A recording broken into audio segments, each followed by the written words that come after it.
Welcome to Gender Swap, a podcast by two transgender siblings, one of whom is quite nervous because this is the first time she's flown solo doing this sort of thing, and the other one isn't here.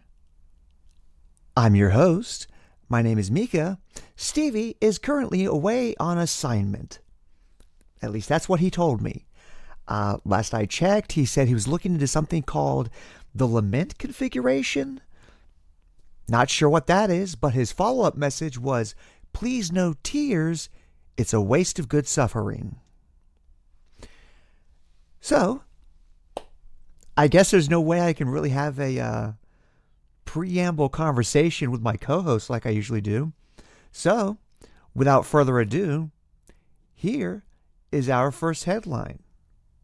And actually, before I do that, I'm going to start the background music again that I forgot to do because, again, this is a professional podcast. Ah, goodness. So, our first headline, if I can get to it. I'm sure that we're all kind of aware what's been going on in the country in recent months, years, decades, that sort of thing. There's an organization known as ICE, Immigration's Customs Enforcement.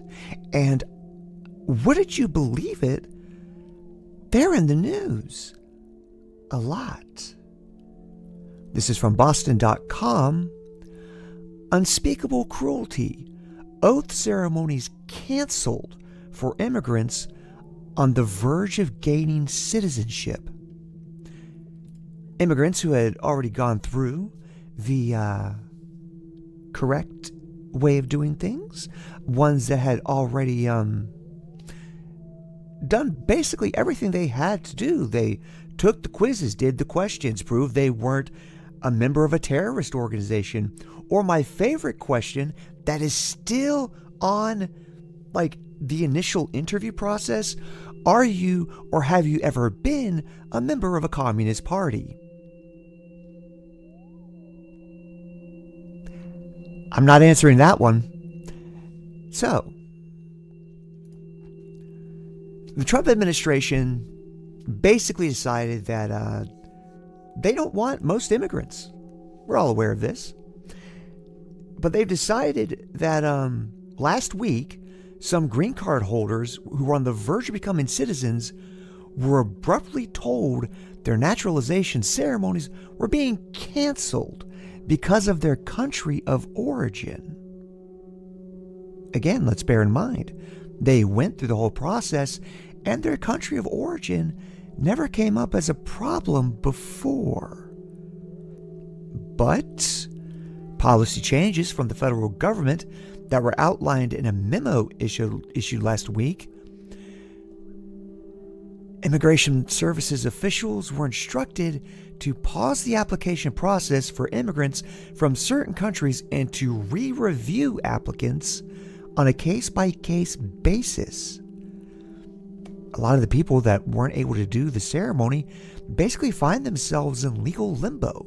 They don't really know where they stand in the process, and they aren't really a citizen anywhere.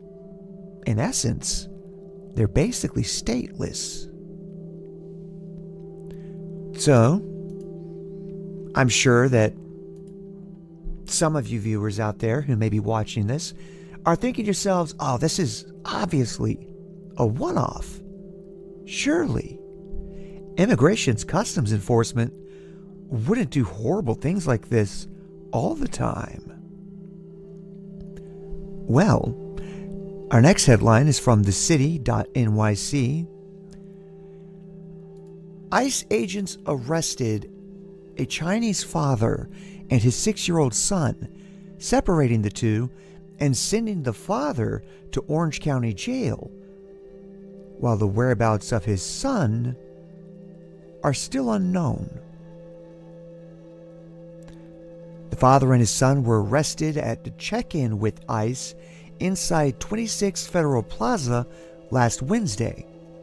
Advocates who accompanied the family told the City, the website that has this article. Once inside, the father and son were separated. ICE agents then sent the father to a detention center in Goshen, New York, according to Jenny Spector, a volunteer and community activist who spoke with the father in person after his arrest. The father, named Faye, told Spector that he was separated from his 6-year-old son, Yongjin, inside 26 Federal Plaza and not told where ICE agents were taking him. The city is withholding the father and son's full names for their privacy, which, hey, good on you, the city.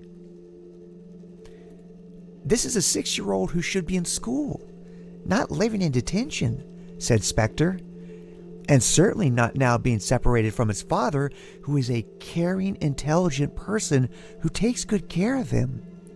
They should not be separating families. Many of you will remember a few years back, ICE had a policy of dividing families up after they were taken into custody. There was the cry about children in cages during Trump's first term, and also during the 2020 election, when people were demanding that there no longer be children kept in cages at the border. It never stopped. And when I say it never stopped, I don't mean that while Joe Biden was in office, it didn't happen. I mean, it never stopped happening. They just sort of moved on and hoped we'd all forget about it.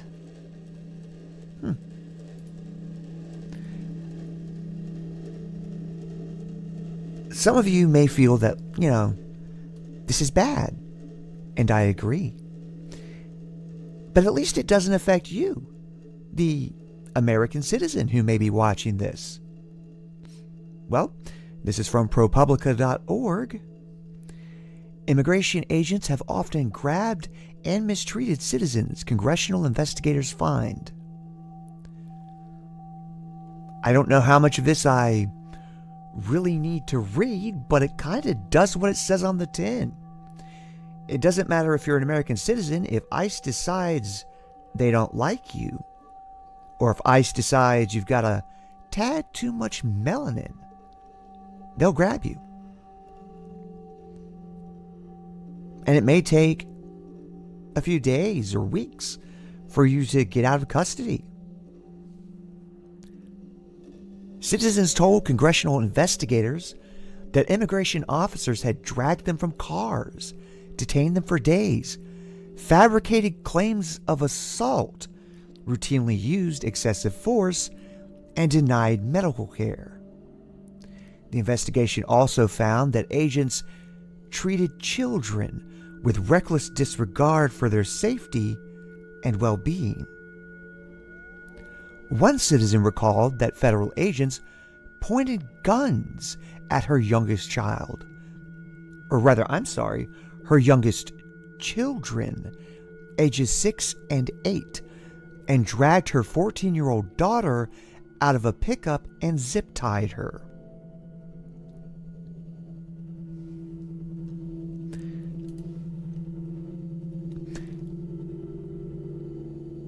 We usually try to make sure that Gender Swap is a funnier, sillier podcast, and I was hoping to try to do the same with this, but it's really hard with a lot of the new stuff that we have. One citizen, Annabelle Romero, told investigators that an agent threatened to, quote, fucking blow your head off. I'm not familiar with the standard operating procedure manual of Immigration's Customs Enforcement, but I'm almost positive that's probably not approved vernacular, nomenclature. a bit off script, perhaps?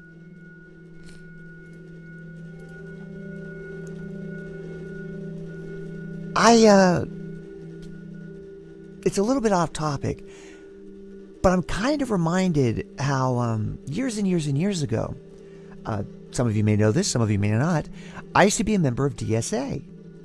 And in my DSA chapter, I ended up getting a conversation with someone who actually worked for the Florida Department of Wildlife. It was a bit of a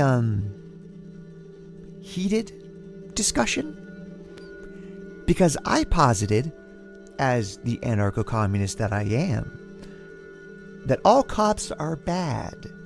There are no good cops. All cops support a system that is inherently oppressive. And they, generally speaking, don't do anything to stop the system from being oppressive. In fact, oftentimes do everything within their power to uphold the system. The guy I was talking to disagreed, got a little loud. Admittedly, I was drunk, in my defense. But he was swearing up and down that no. They've got officers that work with the Florida Department of Wildlife, and they would never do anything like that to help, maintain the carceral system that the United States has in place. I thought that was a little bit silly. But I was reminded of that conversation with our next headline. The Louisiana Department of Wildlife and Fisheries is detaining people for ICE. This is from Wired.com. Louisiana's Hunting and Wildlife Authority is one of more than 1,000 state and local agencies that have partnered with U.S. immigration authorities this year alone.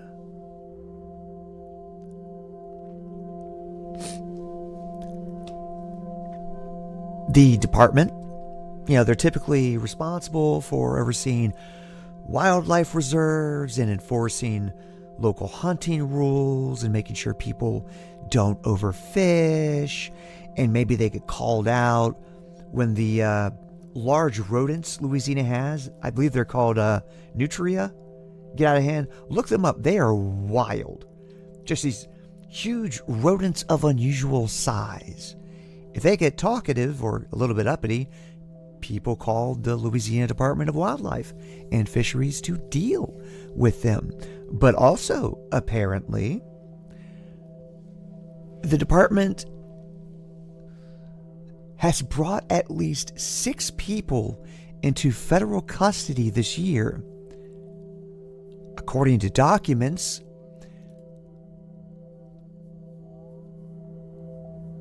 in this case, a signed memorandum of agreement with ICE from back in May, the Wildlife Agency has the authority to detain people suspected of immigration violations and to transfer them into ICE custody. So, how are they suspected? How would the Department of Wildlife and Fisheries know someone's immigration status? Big old shrug. Who can tell? I'm sure they aren't profiling. 6 men have entered ICE custody after coming into contact with or being detained by Louisiana Department of Wildlife and Fisheries officers. None of the men were issued criminal charges at the time when they came into contact with the officers. 2 of them were known by ICE to have been in the country illegally at the time the agency took them into custody. So really, actually, no.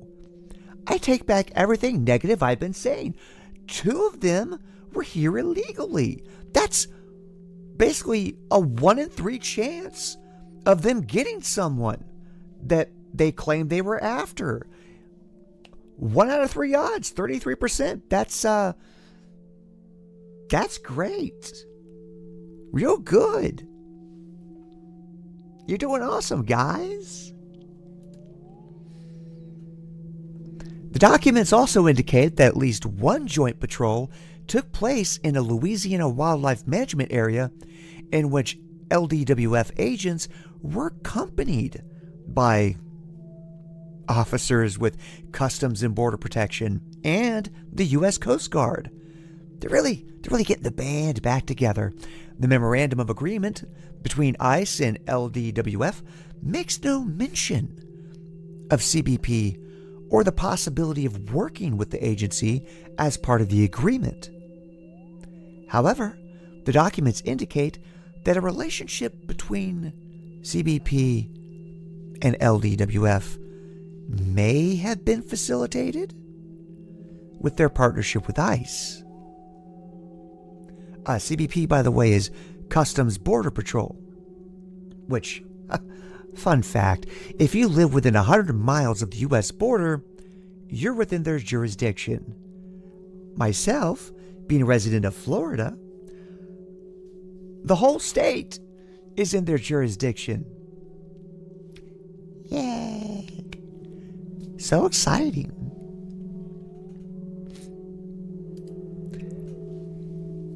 Louisiana does sound kind of a little bleak with that headline. But the people aren't exactly taking it lying down. This is from truthout.org. New Orleans resists ICE invasion despite surveillance and state repression. New Orleans is basically joining a myriad of cities across the country who are doing what they can to fight back. Cities like New York, Chicago, Los Angeles, Portland, Atlanta, I believe Charlotte, North Carolina was in there at one point, chasing ICE agents into the woods. Again, I have to be careful what I'm saying because this is a live stream and I don't exactly want there to be a knock on my door, but you know, these are things that are happening. I'm not saying whether they're good or bad, but you know, do with that information as you will. When concerned residents of New Orleans metro area stepped out onto the streets with their whistles and phone cameras over the weekend, ready to protest and document the Trump administration's unwelcome assault on immigrant communities, they faced both widespread digital surveillance by state and federal authorities and a vague state law that makes hindering federal immigration enforcement a crime, punishable up to 1 year of hard labor in a Louisiana prison. What constitutes hindering? Does filming constitute hindering? Does blowing your whistle to warn people that ICE agents are in the area constitute hindering? Who can say? It's up to them.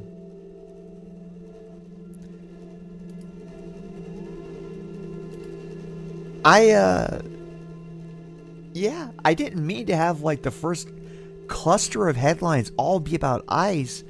It's just I keep a running list of news and there's a lot of ICE stuff going on. I just noticed in chat, which I'm sorry, I haven't been paying attention to. Usually I have Stevie watch it for me while I talk.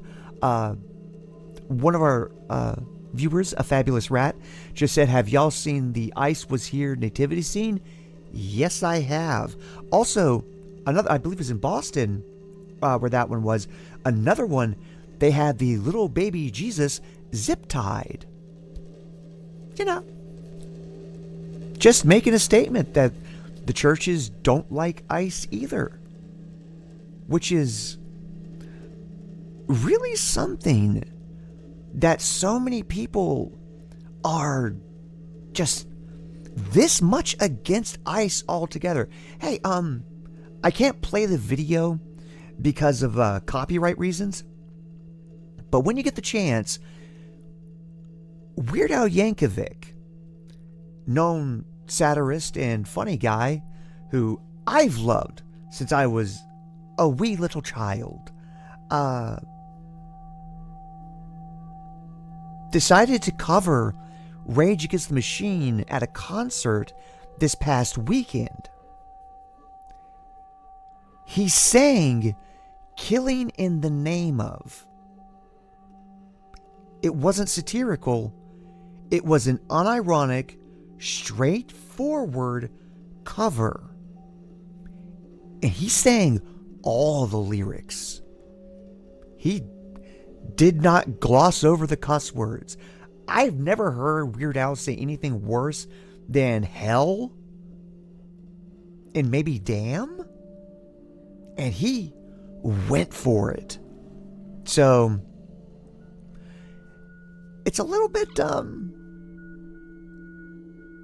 worrisome when even a guy who spent his 40-year career doing his best to stay apolitical so he could just be the funny guy everybody enjoys feels like he has to say something and weigh in.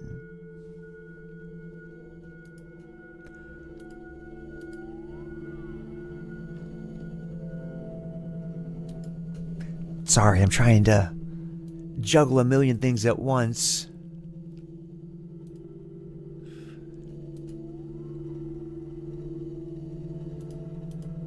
And I just lost my head. No, I lost my headline. Oh, it's back. Okay.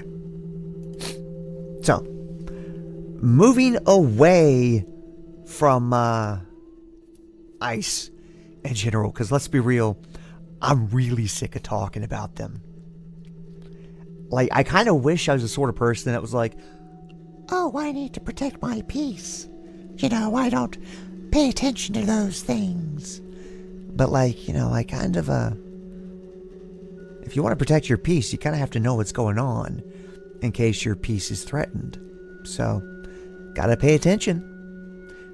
Speaking of pay attention to things, this is from thehandbasket.co. USTA bans trans athletes from competing as women to comply with Trump executive order. Many of you may not know who the USTA is. That's the National Tennis Governing Body, who 50 some odd years ago welcomed the first transgender woman tennis player. And she had a career and played for years. Wasn't an issue. But now, our big wet boy in the White House, Donald John Trump, on the day he was inaugurated, put out a bunch of executive orders. And all of them were crap. Just complete garbage. Oh, excuse me. One of them, order number 14201, keeping men out of women's sports. Yeah. You know,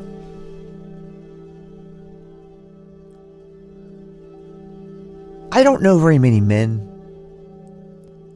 who can sport boobs as fabulous as these that I currently have on display showing off a little bit here. But according to these assholes, I'd be a man? Just, it makes no sense. It's cruelty for cruelty's sake, yes, but at the same time, it's also delusional. It's like a lever of delusion that they claim we have to say that we're not who we say we are. But anyway,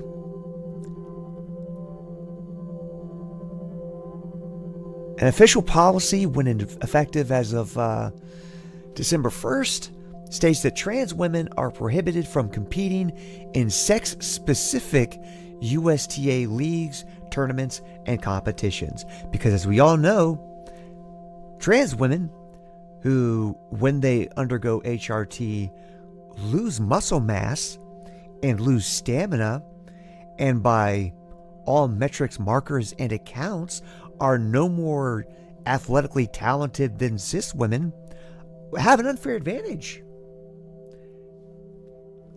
I'm not sure what the advantage would be. I assume the advantage has to do with rocking programmer socks and Amazon basic skirts. I could be wrong. I don't know. But apparently that's enough to kick us out of tennis.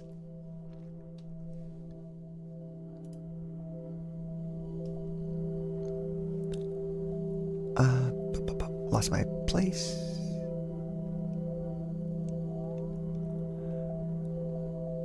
One player, Valerie, knew the doubles tournament she was playing in this past Sunday would be her last in the USTA Women's League. At least for right now. Valerie is 61. She's a trans woman who registered as a St. Louis area USTA member in 2019, shortly after she publicly transitioned, and described it overall as a positive experience. But on November 17th, the same regional leaders who had made her feel welcome asked to meet with her privately and warn her about what was going to happen. Despite the fact that the new policy was so under the radar that even her team co-captains didn't know, Valerie informed them all mid-November that she was going to have to step away as a result. In a phone call on Wednesday, she described that conversation as quite emotional. Everything would have just gone as normal until someone maybe might have found that policy and filed the complaint because they didn't like it, and that's how I would become aware of it. Valerie told me about the lack of announcement. Not me, but the person writing this article, I should specify. I'm just reading what the handbasket had there. It's really dumb, like super dumb. This idea that trans women have an advantage in like competitive sports and whatnot. But I found something even dumber. Brace yourselves, kiddos. This is an article from theadvocate.com. The headline: Women gamers have decided to boycott global esports tournament because they banned transgender people from competing in esports.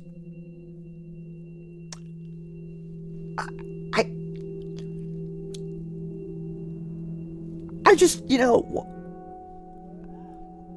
sure, I used to play a mean Overwatch back in the day.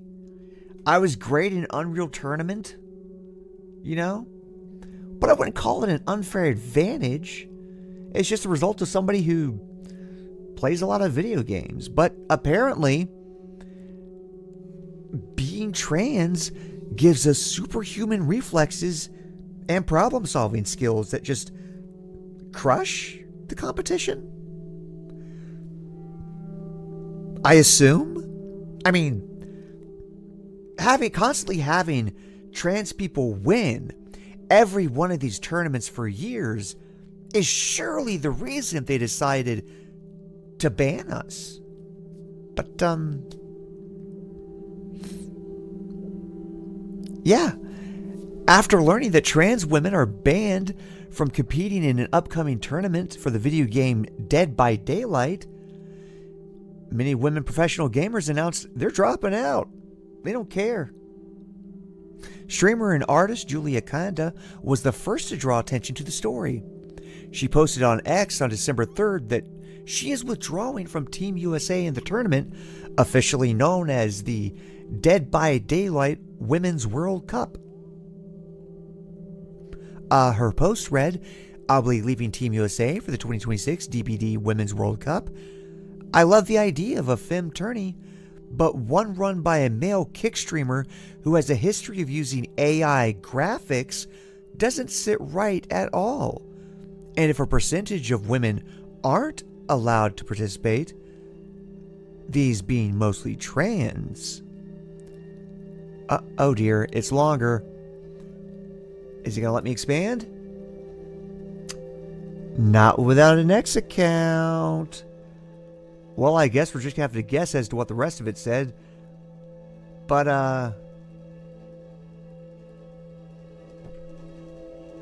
oh, God's be praised. The article paraphrased it for me. The rest of the post.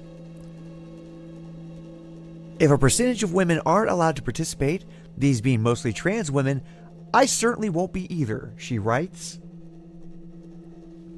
Which, good on you. Great.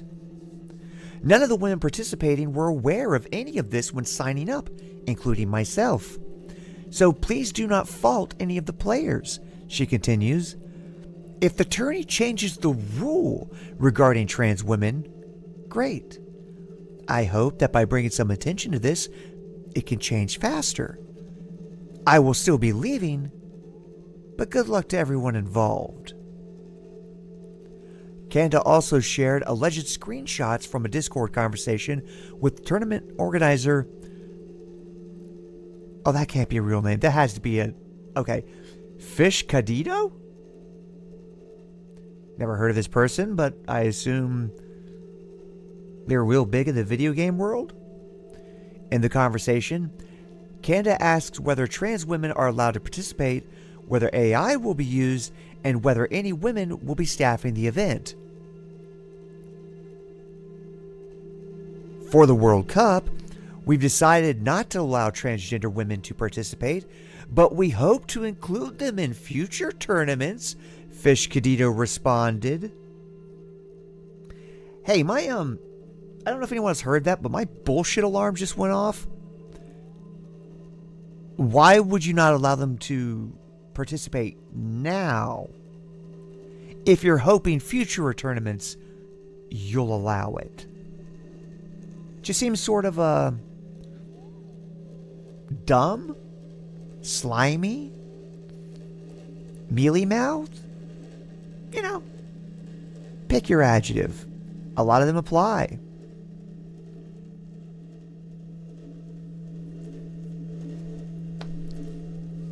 It's... Again, I usually edit this out in the podcast when I did it with Stevie pre-recording this stuff, but there are times when I'm just flabbergasted by how stupid a lot of this is. And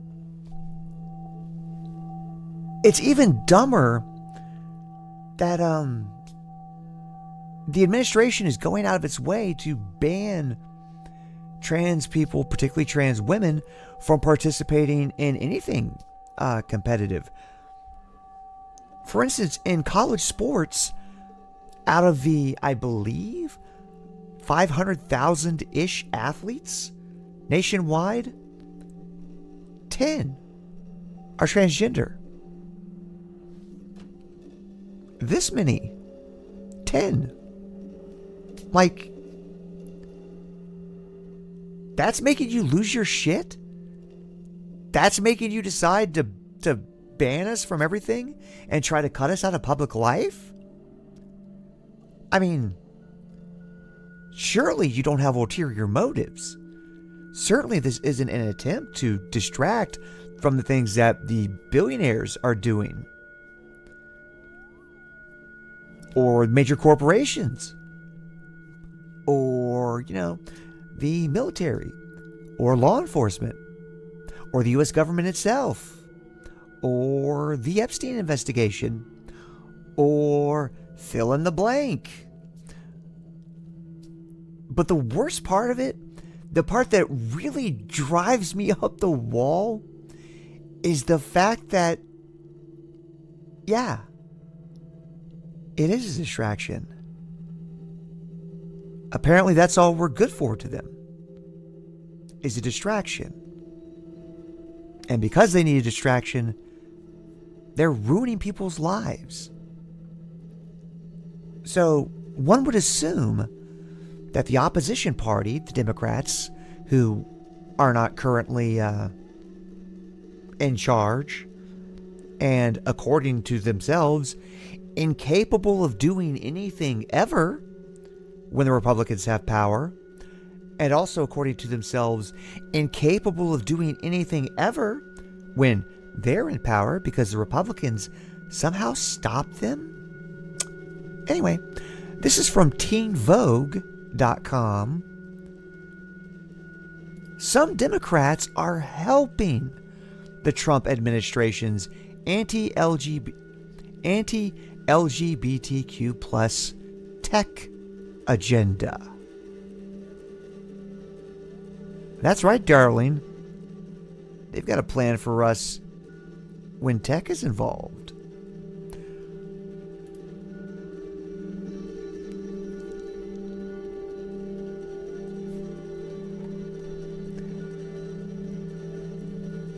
There is,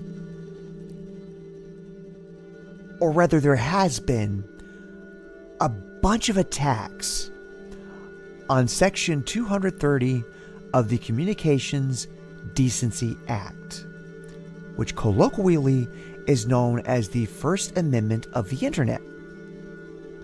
Section 230 specifies that online platforms like TikTok and Instagram and Blue Sky and X and whatever else can't be held legally responsible for content that the users upload. It's what prevents tech companies from being sued by billionaires and the government when people share content or say things that they don't like. It's why you can post about a protest on social media, or, link to information about abortion and LGBTQ plus healthcare. It's why I can be on the internet and why Stevie can be on the internet. It's why we can do this show and say what we say.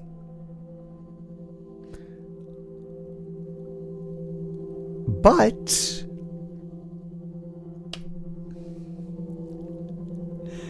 despite overwhelming consensus with human rights groups saying that this is a terrible idea, both Trump and former President Joe Biden have supported repealing or significantly curtailing Section 230, and top Democrats like Senator Dick Durbin, Democrat, Illinois, have joined Republicans in co-sponsoring a bill that proposes sunsetting the law. Basically, removing it from the books.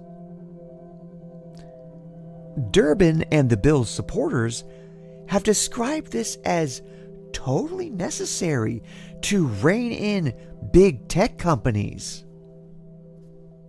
They're not going after the constant mergers and monopolies that form. They're not going after the planned obsolescence that is put into a lot of our tech devices and software. They're not going after any of that. They're going after the tech companies' ability to say, hey, that was a user, that wasn't us, chill a bit. Which on the grand scale of things is probably the least evil weapon at their disposal. But is what it is.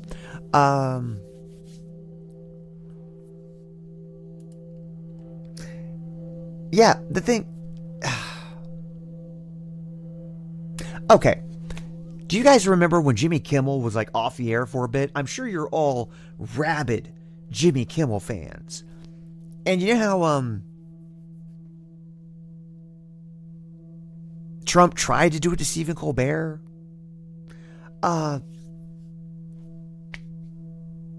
Where he's like, I don't like you, you say things I don't like, blah, blah, blah. And then the media company kind of panics and does what the fascist wants. They want to do that with tech companies. Basically, if you post a picture of, I don't know,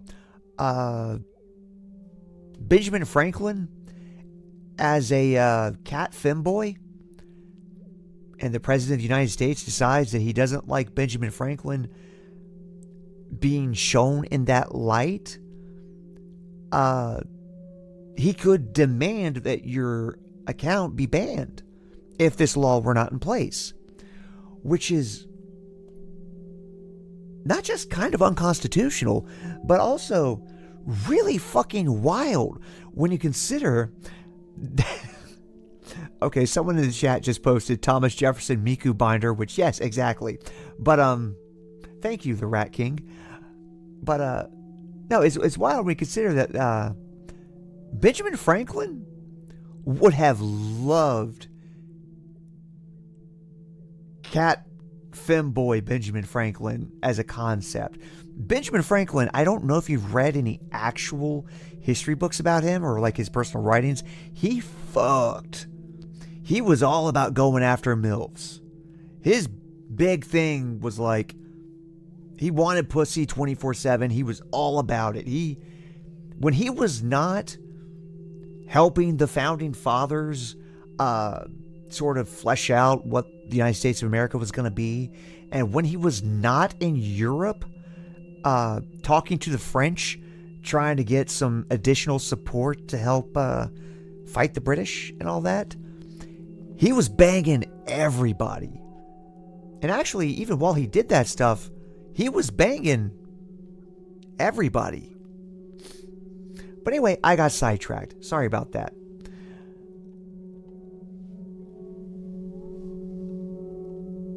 If they were to sunset Section 230, basically it would make it to where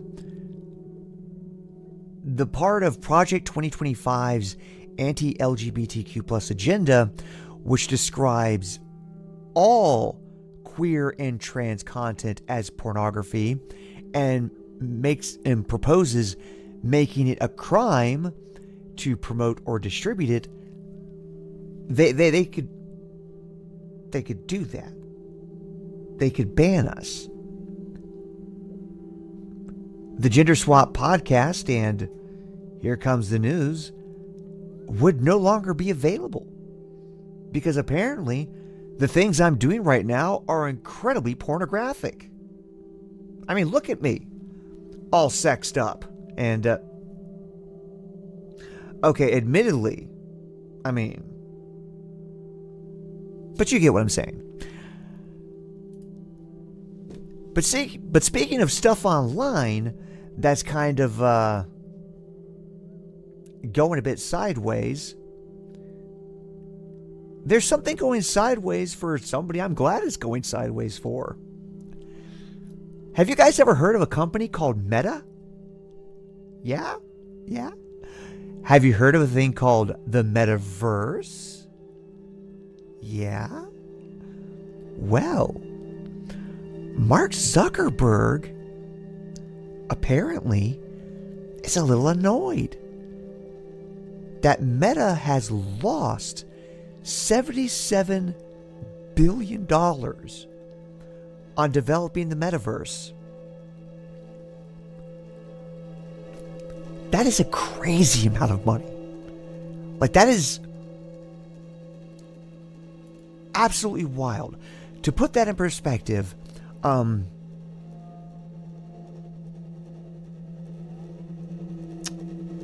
if I remember correctly, like a million okay, you know what? I'm going to hop on Google to verify this. How long is a million seconds? Here we go. 1 million seconds is 11.5 days. Decent amount of time. 1 billion seconds is 31.7 years. So, I'm going to bust out a calculator real fast and say 31.7 times 77. Okay. So, if you were to take each dollar that was blown on the metaverse by Mark Zuckerberg and turn it into a year, the roughly $77 billion that Zuck lost, the length of time would be about 2.5 millennia. 2,500 years. That is insane. Like, conceptually, like, I have trouble, like, wrapping my head around huge numbers like that. And they just pissed it away on a thing that, like, you don't even get legs on your avatar. So anyway, apparently, the Zuckmeister is going to start planning cuts to the metaverse because it keeps losing money. The proposed changes are part of Meta's annual budget planning for 2026, and the company plans to shift spending from the metaverse to a bit of tech they are positive is going to make them bank. What tech may that be, you ask? AI, of course. They're going to move it all from the metaverse to artificial intelligence wearables like Meta glasses and I don't know, maybe a Meta watch? Maybe they'll come out with underwear, the Meta thong. Who can say? But the decision marks a sharp departure from the vision that Zuckerberg laid out in 2021, which is when he changed the name of his company to Meta Platforms. Like, he changed the name of the company because he liked the idea of the metaverse so much. He wanted Meta in the company name. And now that his metaverse thing is fucked, he's kind of stuck with the name and a constant reminder of his failure. And yes, the Rat King, everyone, let's point and laugh.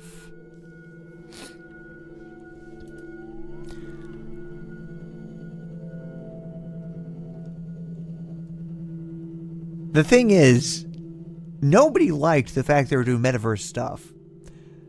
In fact, on Thursday, investors cheered when they found out the decision to, like, axe the funding to it.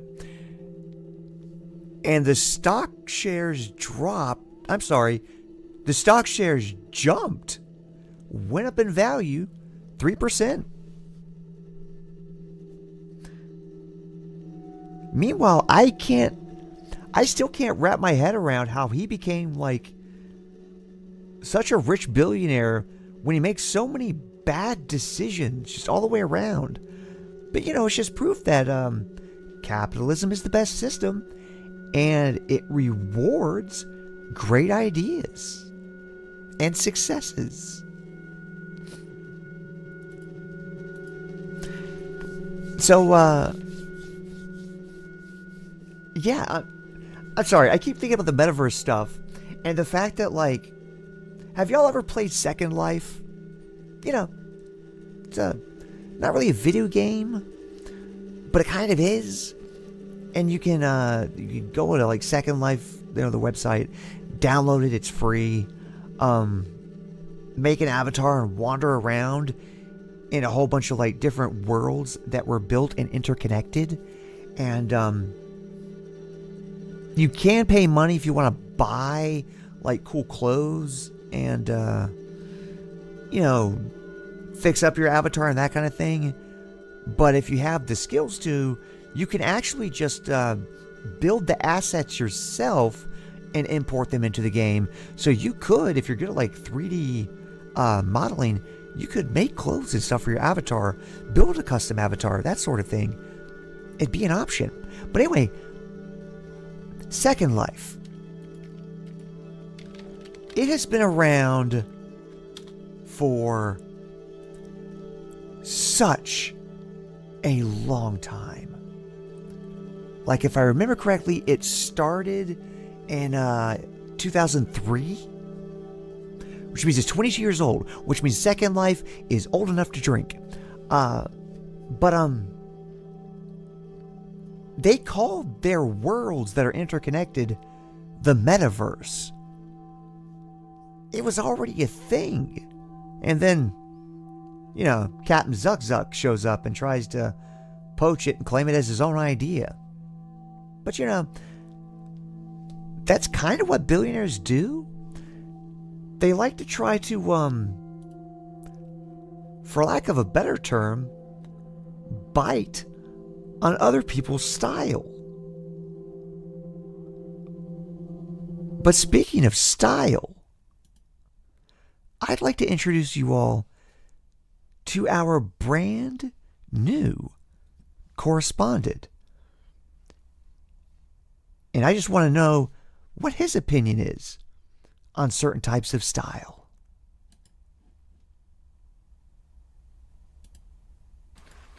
I've seen a lot of people talking about punk rock lately, and about how punk rock they are. Well, let me throw my hat into the ring so I can tell you how punk rock I am. How punk rock? Very. I'm so punk rock that I tuck in my polo shirt. I'm so punk rock That I wear jeans on casual Friday at my 9-to-5 job. I'm so punk rock that I think breaking bank windows is worse than unchecked police violence against citizens. I'm so punk rock that I think wages are stagnant because the ruling class don't want us to be corrupted by money's influence. I'm so punk rock that I've internalized capitalism's poor shaming. So that I view my own meager salary as a personal moral failing. I'm so punk rock that I think imperialistic foreign policy and extrajudicial killings are A-OK. I'm so punk rock that I think that neo-Nazis can be convinced to change their ways through open and honest dialogue. Punching is bad.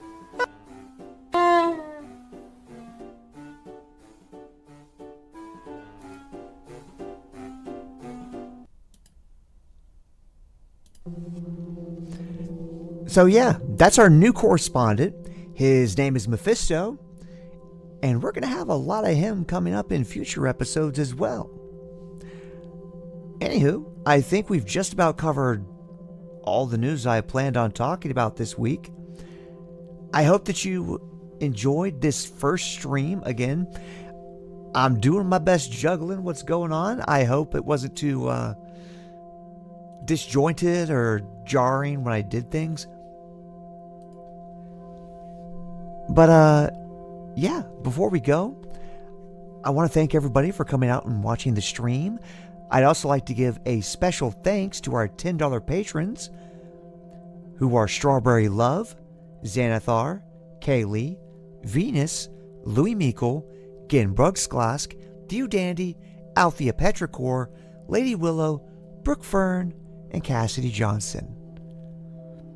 If you want to get in on the action of having me read your name at the end of every episode, hop on our Patreon. If you sign up for the $10 tier, I'll read your name. If you can't quite swing that, we have a $3 tier, which gives you access to all of our previous bonus episodes of the Gender Swap podcast. And also, you get to comment on the Patreon. And I might actually respond. It's wild. Anyway, I suppose that, that's that. I don't really have anything else to say beyond all of this that I've said so far. Do with that information what you will. Bye.